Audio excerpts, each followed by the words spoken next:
Hola a todos y bienvenidos a un nuevo video. Soy Damián de Top Animes y hoy les presento el análisis de qué tan relevante será Ishigami Kyo en la novela ligera The Classroom of the Elite.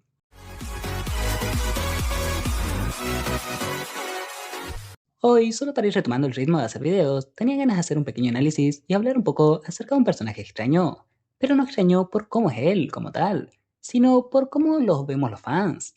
Hay muchos que tienen altas expectativas de lo que va a ser, muchos otros que ni siquiera lo conocen o recuerdan, y estamos otro grupo que somos un poco más temerosos de que se convierta en un nuevo vendehumos.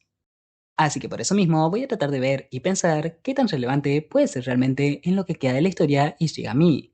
¿Afectará a nuestros protagonistas de manera relevante?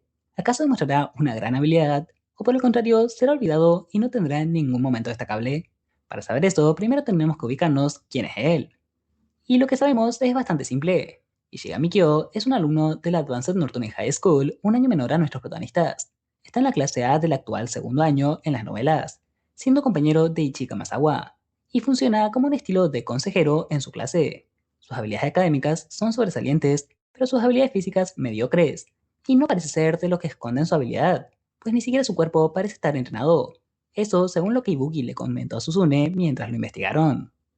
Además de eso, Ishigami está relacionado de alguna manera a Tsumiya no Kouji, ya que idolatra a ese hombre y quiere serle útil, por lo que está en la escuela como una especie de observador, rol aparentemente similar al de Shiraishi, que aún no tenemos del todo claro en qué consiste. En lo personal, y por las declaraciones de varios personajes, considero que en cuanto a habilidades es una especie de Sakayanagi versión hombre, pero no tan interesado en comandar, solo pasar el tiempo y hacer intervenciones mínimas cuando la situación lo requiera para cumplir su misión.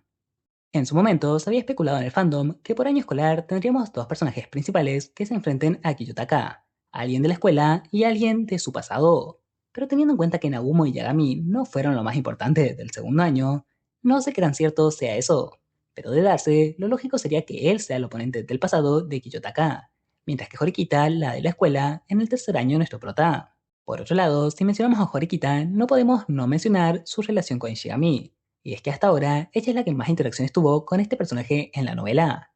Y al final del volumen 2 del tercer año, en un monólogo externo al momento que vemos de la novela, Horikita nos menciona que su reencuentro con Ishigami es donde su destino se selló y entrelazó del todo con el de Kiyotaka y su historia. Y esto podría hacernos pensar que Ishigami será muy importante para que Suzune se entere más de la trama de la Sala Blanca. Pero la verdad, yo no confiaría tanto en estos monólogos al final de los volúmenes. Y es que, por ejemplo, aún recuerdo que tuvimos algo similar por parte de Asahina en el primer año. Y al final, Nazuna terminó siendo poco más que un adorno para Nagumo, casi sin importancia real en la trama. Por lo que esto no me emociona de gran manera. Pero en el volumen más reciente tuvimos algo que sí puede cambiar las cosas, ya que en una conversación entre Nanase y Amasawa se nos confirma que en definitiva Nanase forma parte de una facción que quiere algo para Kiyotaka e Ishigami otra, por lo que ahora mismo ambos van a comenzar a enfrentarse.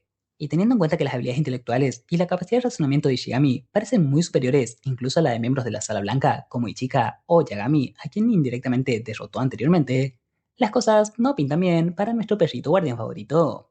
Aún así, hay un gran problema para lograr que Ishigami sea relevante en la historia, y es el tiempo. Actualmente ya terminamos el primer tercio del último año de los protas en la academia, y no se nos presentó a nadie el nuevo primer año, mientras que tenemos una cantidad inmensa de frentes abiertos en la trama del año principal.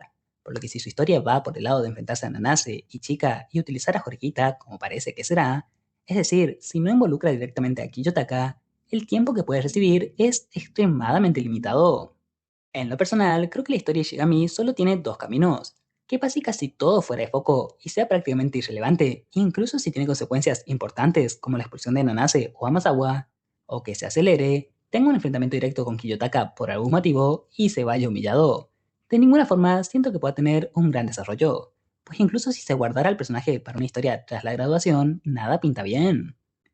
Y es que él tendría que aparecer un año después. Además, ya sería simplemente como un lacayo Atsumi, que quedaría opacado por infinidad de personajes más interesantes, tanto de la trama política como exalumnos de la academia.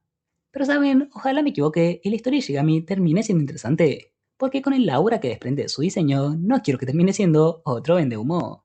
Pero díganme, ¿ustedes qué piensan que pasará con él? Ya saben que me encanta ver los comentarios con sus respuestas, y yo les estaré leyendo y contestando. Pero ahora sí, sin más que decir, hasta el próximo video.